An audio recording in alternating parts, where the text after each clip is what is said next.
You think betrayal in the royal court ended with banishment, a slap on the wrist, or maybe a lonely exile. Think again. When a queen was crossed by her lover, the punishment was rarely swift and never merciful. Queens who ruled hearts and crowns alike turned vengeance into art, weaving cruelty with power in ways that still chill us centuries later. Some fed their traitors to fire, others made them vanish from history, and a few found punishments so intimate, so personal, they haunt the imagination. Tonight, we'll uncover the most horrifying things queens did to lovers who betrayed them. What happens when love becomes treason? When the woman who rules your heart also rules a kingdom and discovers you've betrayed her trust? A queen's wrath wasn't like any other woman's. It wasn't tears and heartbreak. It was poison. It was humiliation.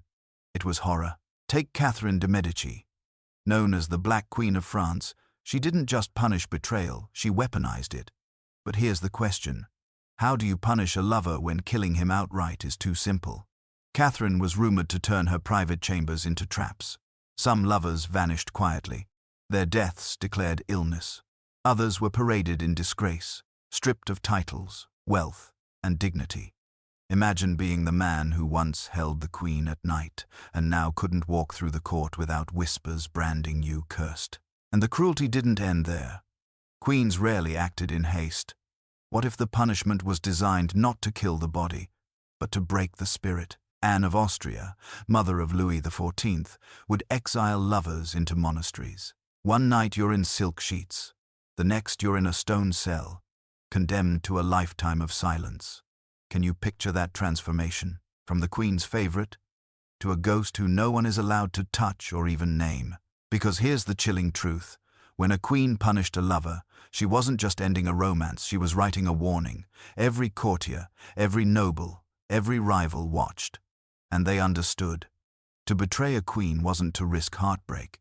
It was to invite a punishment so cruel, so unforgettable, it would echo for generations. But what happened when queens decided simple ruin wasn't enough, when they demanded punishments darker, stranger, and far more terrifying? What's worse, losing your life or losing your name? For a queen betrayed by a lover, the choice of punishment often went far beyond death. Because when her power was at stake, vengeance wasn't just personal, it was political. And to make it stick, she needed to make the punishment unforgettable. Take Isabella of France, the she-wolf. When betrayal crept into her circle, she didn't settle for simple exile. No. What if your lover became not just an enemy, but an example? Isabella dragged her betrayers into the light.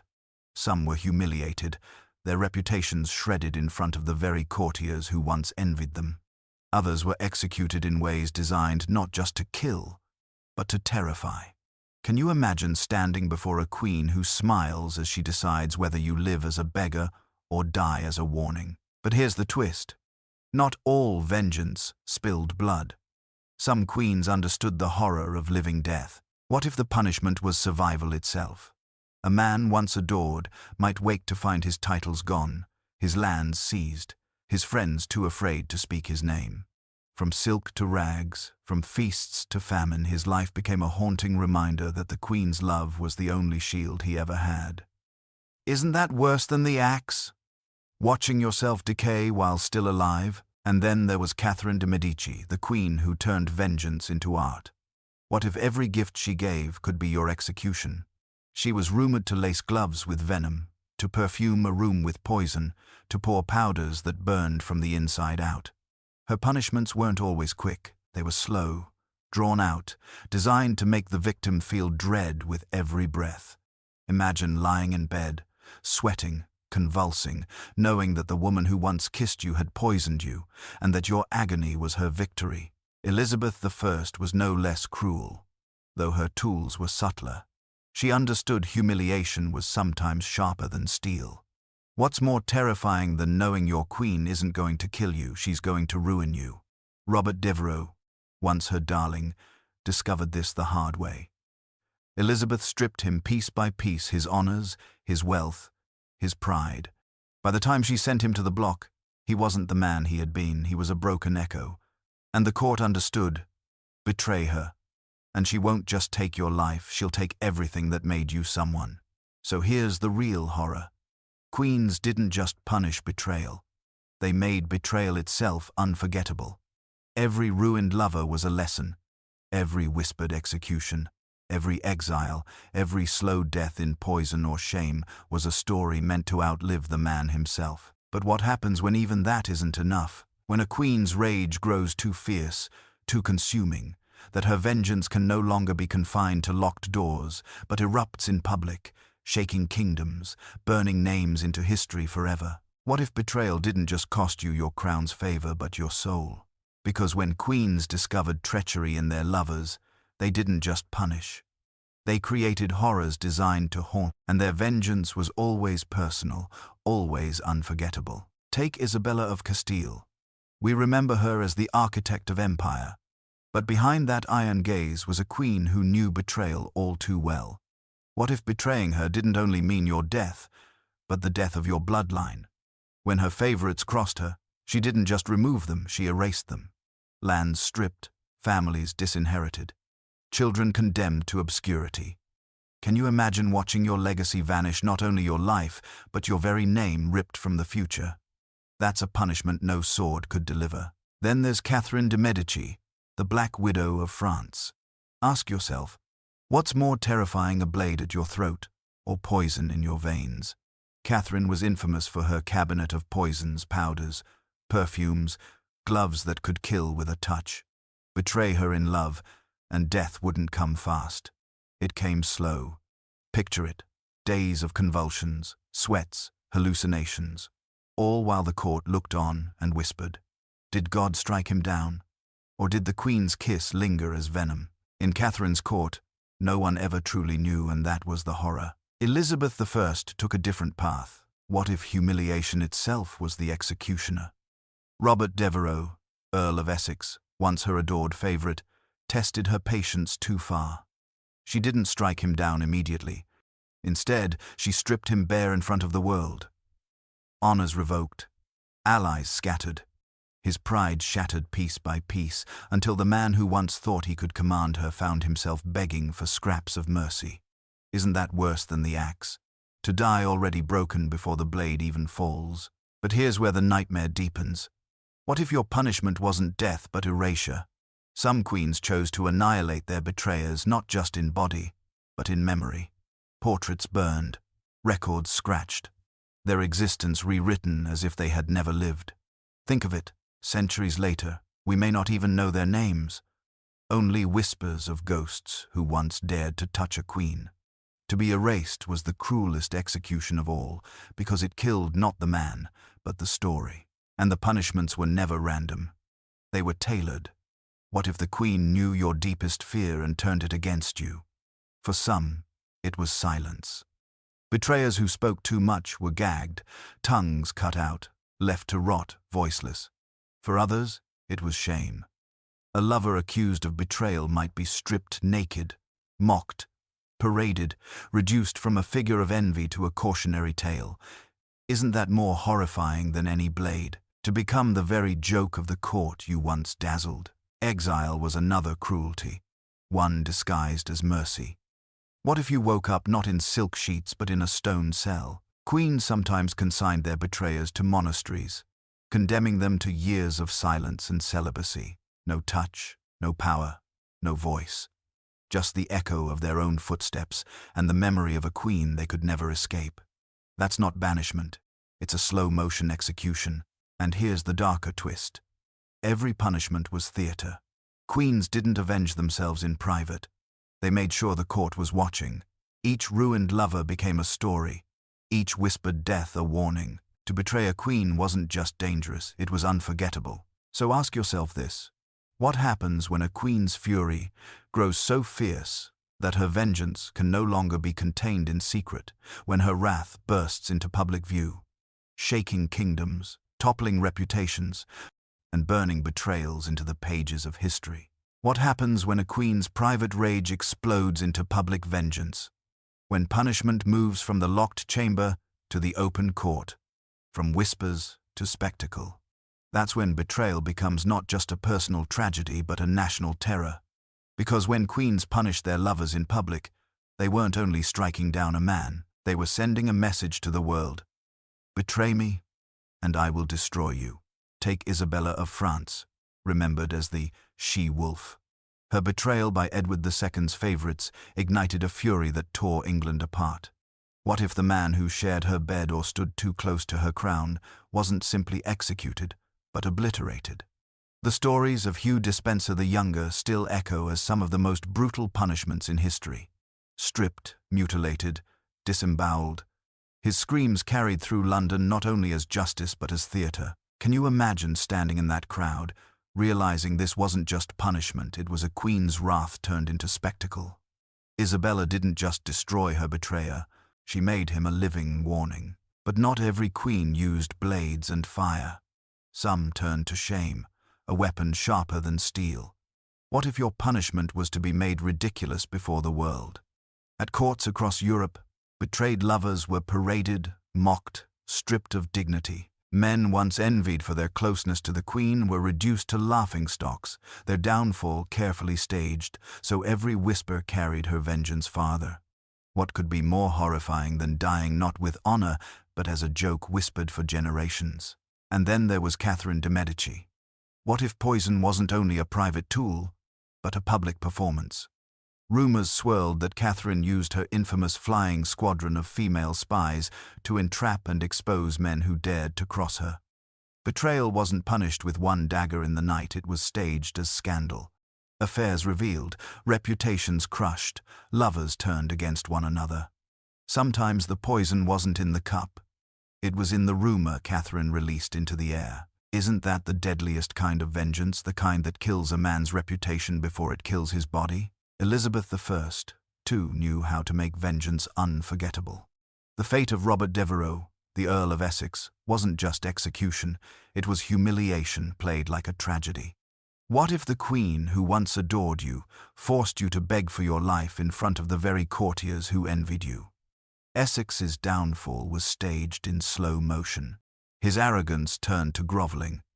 His rebellion turned to ruin. By the time Elizabeth signed his death warrant, he was already a ghost. His body died at the block, but his pride had been executed long before. That's the cruelty of a queen's wrath. It doesn't just take your life, it takes everything that made you alive. But here's the darker twist. Public vengeance was never only about the lover. It was about the kingdom. Queens knew that their punishments rippled outward. A ruined man was a warning to every noble plotting in the shadows. A public humiliation silenced whispers in the court. A brutal execution sent shockwaves through ambassadors' letters. To betray a queen wasn't only to risk her anger, it was to gamble with the stability of nations. And sometimes, that gamble burned kingdoms to the ground. Think of Cleopatra, whose relationships with Caesar and Antony were political as much as personal. What if a queen's love and her throne were bound together so tightly that betrayal threatened an empire? Cleopatra's fury wasn't subtle, her vengeance was in the wars she waged, the alliances she shattered, the thrones she pulled down with her own hands. Betray her, and you didn't just risk your life. You risked Rome itself. Isn't that the ultimate horror, that one woman's vengeance could shift the course of history? But let's push the question even further. What if vengeance wasn't just meant to kill the body or humiliate the soul, but to erase the lover entirely from memory, from history, from existence itself? Some queens ordered records altered, portraits destroyed, names forbidden to be spoken. The man wasn't simply punished, he was deleted. And isn't that the cruelest punishment of all? To live, to die, and then to vanish as if you had never been? Here lies the real terror. Every betrayal, every punishment, every execution or exile became part of a queen's legend. Her fury didn't die with her lover, it survived in whispers, in chronicles, in the nightmares of courtiers who dared not repeat the same mistake. A queen's vengeance was never just for her. It was for the throne, it was for the future. So let's ask the question that still chills the blood. If betrayal could unleash punishments this horrifying, how many stories have we lost? How many men vanished, erased, their suffering locked away behind palace walls, their names buried so deeply we'll never know? Because the punishments we remember are only the ones that slipped through the cracks, and if these horrors are what survived, what darker things still remain hidden? You think the Queen's bedroom was the most dangerous place to betray her? Think again. When a lover's disloyalty spilled beyond the chamber, the punishments grew darker, louder, and far more terrifying. Because in Act 2 of this nightmare, betrayal wasn't a secret, it was a stage. Queens no longer whispered vengeance. They shouted it. Public executions, humiliations, and erasures became weapons sharper than any sword. The question is, what happens when the world itself becomes the Queen's witness? When her rage has to be performed not for her heart, but for history? What if your punishment wasn't hidden in shadows but dragged into daylight for all to see? That's when the Queen's fury became unstoppable. Betrayal wasn't only betrayal of love, it was betrayal of the crown. And once the crown was involved, vengeance had to echo across the kingdom. Take Isabella of France again. The fate of Hugh Despenser wasn't just death, it was obliteration. Imagine this. You're bound, stripped, mocked before a screaming crowd. Then the Queen ensures your execution isn't clean, it's staged as horror. His body mutilated, disemboweled, burned. The message? Betray Isabella, and you won't just die, you'll be destroyed so completely the earth itself will choke on your ashes. What could be more terrifying than watching a queen turn vengeance into theatre? But queens didn't always wield knives. Sometimes, they wielded silence. What if your existence was erased, not with a blade, but with an edit? Lovers who betrayed their queens sometimes found their names scratched from records, their portraits burned, their families forbidden to speak of them. Isn't that worse than death, to know that centuries later, no one will even remember you existed? A clean death is merciful. Erasure is eternal. Elizabeth I proved that humiliation could be just as fatal as execution. Her lover, Robert Devereux, wasn't struck down immediately. He was dismantled. What if the Queen you adored forced you to grovel before the world, stripped your honours, and watched your allies scatter like rats? Essex's execution was the end, but his ruin was the true punishment. By the time the axe fell, he was already a dead man walking. Isn't that the cruelest twist? That death was just the punctuation mark to a sentence of humiliation? And here's the darker truth. Public vengeance wasn't just about one man. It was about everyone watching. Every courtier, every ambassador, every rival saw the same warning.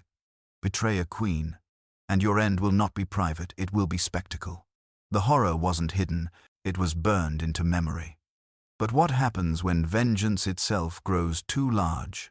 When the Queen's fury no longer satisfies with one execution, one humiliation, one erasure, but demands to consume entire factions, families, even kingdoms?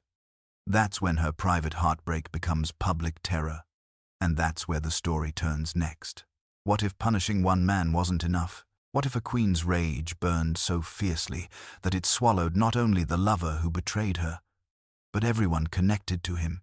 His friends, his family, even those who merely whispered his name. That's when vengeance stopped being personal and became political terror. Because in some courts, betrayal wasn't just a death sentence. It was a death sentence for entire bloodlines. Take Isabella of Castile. Known for her piety and her empire, she understood that betrayal of her bed or even the suspicion of it was betrayal of the throne itself. What if your single mistake condemned your entire family? A lover who fell out of favor might watch helplessly as his children's inheritance was stripped, his brothers imprisoned, his sisters forced into marriages meant to extinguish their influence. Isabella's message was simple: betray me, and your bloodline ends with you. Isn't that more terrifying than execution, to watch your own name erased from the future? Catherine de' Medici went further. Her fury was not content with one body, it demanded ripples. When she suspected betrayal or conspiracy, she orchestrated purges. Imagine this: a single lover's disloyalty, triggering a wave of poisonings, exiles, and sudden illnesses sweeping through the French court. Some died gasping in their beds, others vanished into monasteries, Others still found themselves ruined by rumors too dangerous to fight. Can you picture the paranoia? Every courtier wondering if the queen's vengeance would stop with her lover or continue until the entire faction tied to him was destroyed. That was Catherine's true genius. Her revenge was never isolated, it was contagious. Elizabeth I, too, understood the theater of collective punishment. Robert Devereux's rebellion wasn't just his downfall, it dragged down his allies, his family, his faction. What if one man's betrayal condemned dozens to ruin? After Essex's failed uprising, Elizabeth unleashed her wrath on his entire circle. Some were imprisoned, others executed, still more reduced to poverty. The axe that fell on Essex's neck cast a shadow over all who had dared to stand with him. Elizabeth's vengeance wasn't only about Essex, it was about making sure no man ever forgot that loving the Queen meant loyalty to the crown, and betrayal of either was treason to both. But the cruelest punishments weren't always bloody. Some queens chose exile as a fate worse than death, not just for the lover, but for everyone attached to him. What if you were cast out, your family torn from their homes, your name forbidden at court? You would still be alive, yes, but you would be living as a ghost, an outcast no one dared to touch. That silence, that isolation, was its own form of execution. And in some ways, it was more horrifying than the scaffold. Here's the chilling truth. When queens punished betrayal, they weren't only punishing the man, they were sending shockwaves through the court. Every noble, every ambassador, every rival understood the same lesson. Betray her, and you won't just lose your life. You'll drag everyone you love into ruin. The horror was multiplied, the message amplified. So let's ask the question. What happens when this kind of vengeance breaks free of the palace walls, when a queen's fury sets not only courtiers trembling, but entire kingdoms aflame? That's when betrayal stopped being a secret scandal and became a spark for war, rebellion, and terror that reached far beyond her bedchamber. And that's where the story turns next. What if a queen's revenge didn't stop at one man's ruin but redrew maps, toppled factions, and scarred whole nations? That's the scale we're dealing with now. When a lover betrayed a queen, the fallout wasn't just private heartbreak, it was policy, it was war. It was history changing its course under the weight of a single, furious decision. Start with a shock that rattled Europe, Queen Christina of Sweden at Fontainebleau. Betrayal arrived as letters compromising notes, duplicity laid bare. So what did she do? She didn't whisper. She didn't wait. She ordered her favorite, Giovanni Monaldeschi, cut down inside a royal gallery, his blood on the marble, his pleas drowned by steel. Can you picture it? A queen commanding an execution on foreign soil, in a French palace, turning a private treachery into a diplomatic earthquake. Ambassadors recoiled. Pamphlets hissed. Europe asked, "What wrath is this?" One lover's betrayal became an international crisis, and Christina wore that scandal like a crown of thorns, proof that her mercy ended where treason began. Now shift to England, where Elizabeth I learned that the quickest betrayal is arrogance dressed as love. Robert Devereux, the Earl of Essex favourite, flirt, rival, tried to turn charm into power, and power into rebellion. And how did the Queen answer? Not with a sudden strike, but with a public unmaking. Honours stripped, allies scattered, trials staged. Ask yourself, what shakes a kingdom more, one man's beheading, or watching the Queen dismantle him piece by piece until every ambitious courtier feels the blade at his own throat? Essex's execution ended a man. The lesson ended a movement. From then on, love of the Queen was not a ladder. It was a leash. But sometimes the vengeance spilled beyond court into empire. Cleopatra ruled a throne where romance and strategy were the same game. When Antony's loyalties wavered, Rome tugging one arm, Egypt the other, did she forgive? Or did she answer with spectacle? Gilded barges, minted myths, and a purge of disloyal voices that dared to doubt her claim on him. Imagine it. A queen turning jealousy into geopolitics, binding her lover's fate to her flag so completely that Octavian's war against Antony became a war against her. Ask the harder question. Would Actium have burned so hot if a queen's wounded pride hadn't been sharpened into policy? One private fracture, one public sea battle, and the Mediterranean belonged to Rome. That's not just vengeance. That's the sound of history snapping. Look farther east, and the lesson gets colder. Empress Wu Zetian knew that a lover's betrayal could rot a throne from within. When intimacy curdled into disloyalty, think of the monk Shui Huaiyi once cherished, then suspected she did not sigh and move on. She erased him. Executions, purges, a reordering of temple and court alike. What was the message? That the emperor's road to her heart ran through obedience, and the penalty for disobedience ran through the execution ground. Ministers learned to fear not just crimes, but moods, not just laws, but favor. Isn't that the deeper terror when a queen's private wrath rewires the state so completely that everyone governs by her silence? And then there is the reign that reads like a fever dream, Ranavalona, Eye of Madagascar. Court rumor said her lovers lived dangerously, some vanished, others faced ordeals that made survival worse than death. Whether every tale is true or not, the effect was real. A climate of fear that throttled trade, scattered rivals, and taught a kingdom that intimacy with the queen could cost whole clans their future. Imagine the ripple, a single night's betrayal turning into years of suspicion, isolation, and the slow choking of a nation's confidence in itself. One broken vow, 10,000 careful steps thereafter. Notice the pattern? A queen's vengeance rarely dies where it begins. It multiplies. A favorite falls, and a faction falls with him. A faction falls, and policy swings, treaties strain, borders flex. And here's the cruel arithmetic. The swifter the punishment, the longer the echo. Christina's gallery still whispers. Elizabeth's scaffold still educates. Cleopatra's gamble still anchors Rome's legend. Wu's purges still define the cost of touching power. Ranavalona's chill still drifts through the chronicles. So what exactly explodes when a queen punishes a lover? Start with the obvious. Trust. No court survives without it. Break it, and everyone begins to move in half-steps and coded glances. Then memory. The official story twists to fit the crown, and the dead man's truth is buried under the queen's necessity. Finally, future. Rivals recalibrate. Allies hedge.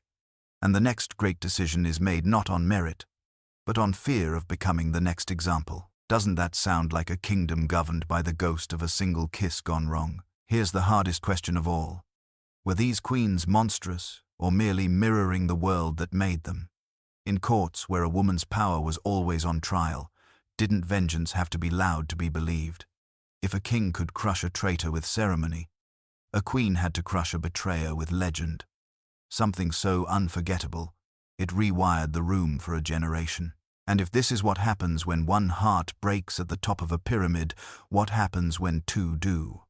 When rival queens answer betrayal with dueling punishments, when factions split along the fault lines of desire. That is the brink we stand on now, the moment where vengeance stops breaking men and starts breaking dynasties. What if vengeance stopped being about one queen and one lover and became a duel between thrones themselves? Because when betrayal was answered with fury, and rival queens watched closely, punishments didn't just break men. They broke dynasties. Picture the rivalry between Catherine de' Medici in France and Mary, Queen of Scots. Both women ruled courts, riddled with spies, secrets, and whispers of treachery. What if your lover's betrayal didn't just shame you, it handed your enemy a weapon? For Catherine, the solution was merciless. Betrayal had to be punished so thoroughly that no rival queen could exploit it. That's why rumors of her poisoned gloves, her lethal banquets, her flying squadron of spies haunted Europe. Isn't that the point of horror? Not just to kill one man, but to frighten every other court across the continent. Mary, Queen of Scots, faced her own nightmare in the betrayal of Lord Darnley. He was her husband, her lover, and her disaster. Their marriage soured into violence, suspicion, and finally explosion, literally. Darnley was murdered in a blast so spectacular it reeked of vengeance. But was it Mary's hand, or her enemy's? That's the cruelest part. In a world where queens answered betrayal with horrors, even rumor could ruin. What happens when the line between a queen's fury and her rival's plots blurs so completely that no one knows the truth? Elizabeth I knew this better than anyone. Her decision to execute Mary after years of imprisonment was framed as politics, but beneath it lay the throb of betrayal of trust shattered between cousins, between queens. Ask yourself, was Mary executed for treason, or for the betrayal of a bond Elizabeth once believed sacred? The scaffold at Fotheringhay wasn't just a stage for justice.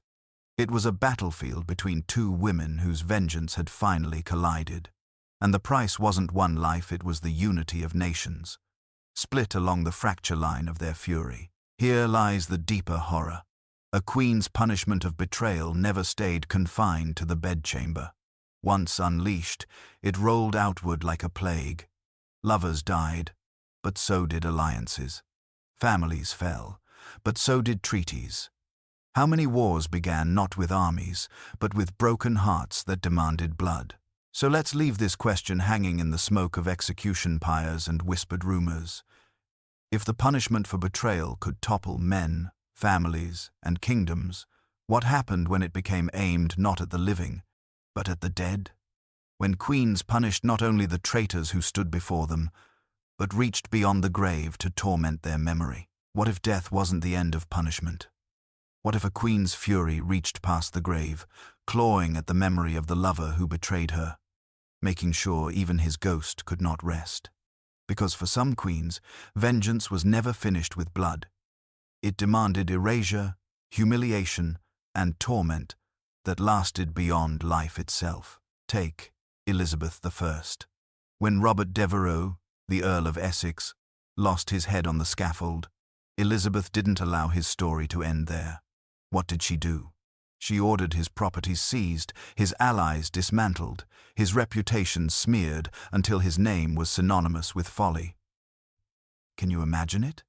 A man once adored by the Queen reduced to a cautionary tale, his memory reshaped into a warning. His body was gone, but his ghost remained chained, forced to walk history branded as a traitor. Isn't that more terrifying than death, to be remembered not for who you were, but for how she wanted you remembered? And it wasn't only Elizabeth. Across Europe, queens turned memory itself into a weapon. What if your grave was denied? Some lovers found themselves unburied, their corpses displayed as symbols of shame.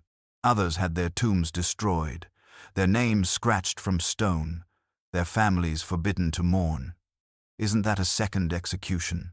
The killing of your soul's home. Even in eternity, there was no rest. Only the Queen's wrath carved into the silence of history. In France, Catherine de' Medici was whispered to have destroyed portraits, erased chronicles, and burned letters connected to those who crossed her. Why? Because the dead could still haunt the living through stories, through legacy, and Catherine knew that to control history was to control vengeance. Ask yourself, what's more horrifying than being erased so completely that the world forgets you ever existed? That your name, your face, your love, your betrayal are all dust? Even Cleopatra played with this weapon. Lovers who faltered, rivals who tempted her men, were not merely punished in life. They were cast as villains in the myth she built around herself.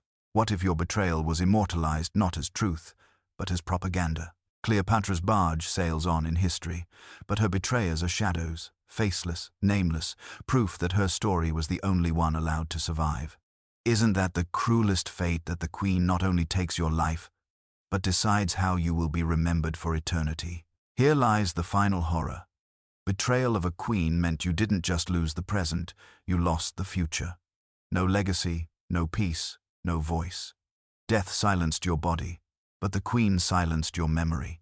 And in a world where legacy was everything, that was the most horrifying punishment of all. So let me leave you with the question that lingers long after the executions and erasures are done. If queens could destroy not just men but their very memory, how many ghosts still walk among us, nameless, forgotten, erased by a vengeance so complete it rewrote history itself?